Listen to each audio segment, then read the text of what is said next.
దేశవ్యాప్తంగా మహాశివరాత్రి ఉత్సవాలు వైభవంగా సాగుతూ ఉన్నాయి. తెలుగు రాష్ట్రాలు ఆలయాలకు భక్తులు పోటెత్తారు. శివక్షేత్రాలు కిక్కిరిసిపోయాయి. భారీగా క్యూ లైన్లు దర్శనమిస్తూ ఉన్నాయి. ఆలయాలు శివనామస్మరణతో మారుమోగుతున్నాయి. ఆలయాల్లో ఆధ్యాత్మిక శోభ నెలకొంది. భక్తులు శివుడికి ప్రత్యేక అభిషేకాలు, పూజలు నిర్వహిస్తూ ఉన్నారు. మొక్కులు చెల్లించుకుంటున్నారు.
దేశవ్యాప్తంగా మహాశివరాత్రి ఉత్సవాలు వైభవంగా సాగుతూ ఉన్నాయి. తెలుగు రాష్ట్రాలు ఆలయాలకు భక్తులు పోటెత్తారు.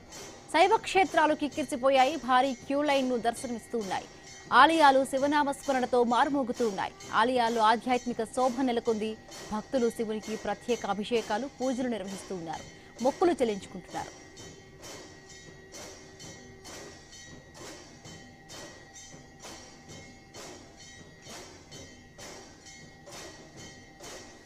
మహాశివరాత్రి సందర్భంగా శైవ క్షేత్రాలన్నీ కూడా కిక్కిరిసిపోయాయి.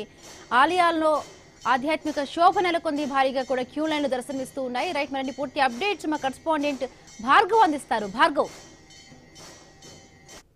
తెల్లవారుజాము నుంచే కూడా అటు శైవ క్షేత్రాలన్నీ కూడా శివనామస్మరణతో మారుమోగుతున్నాయి. మహాశివరాత్రి పర్వదిన సందర్భంగా దేశవ్యాప్తంగా శైవ క్షేత్రాలతో పాటు ప్రతి గ్రామాన శివాలయాలకు కూడా భక్తులు పోటెత్తుతున్నారు. ప్రధానంగా తెలుగు రాష్ట్రాల్లో ఉన్నటువంటి ప్రముఖ పంచారామ క్షేత్రాలు, ద్వాదశ జ్యోతిర్లింగ క్షేత్రాలతో పాటు అటు అన్ని శైవ క్షేత్రాలకు సంబంధించి కూడా అర్ధరాత్రి 1 గంట తర్వాత నుంచి తొలి పూజ అనంతరం లింగోద్భవ కాలం నుంచి కూడా ఈ పూజలు అందుకుంటున్నారు. పరమశివుడు ఏదైతే మొత్తం అభిషేక ప్రియుడైనటువంటి పరమశివునికి అభిషేకాలు చేసేందుకు కూడా పెద్ద ఎత్తున భక్తులు వస్తున్నారు. అటు ద్రాక్షారామంలో భీమేశ్వర ఆలయంతో పాటు పాలకొల్లులోని క్షీరారామలింగేశ్వర స్వామి ఆలయం, భీమవరంలో ఉన్నటువంటి సోమేశ్వర స్వామి ఆలయం, అలాగే అమరావతిలోని అమరలింగేశ్వర స్వామి ఆలయానికి కూడా అటు పెద్ద ఎత్తున భక్తులు తరలి వస్తున్న నేపథ్యంలో అటు ప్రత్యేక ఏర్పాట్లు కూడా ప్రభుత్వం చేసింది. అటు ఆర్టీసీ ప్రత్యేక సర్వీసులను ఏర్పాటు చేయడంతో పాటు అక్కడికి వచ్చినటువంటి భక్తులకు, లక్షలాదిగా తరలి వచ్చేటువంటి భక్తులకు అసౌకర్యం కలగకుండా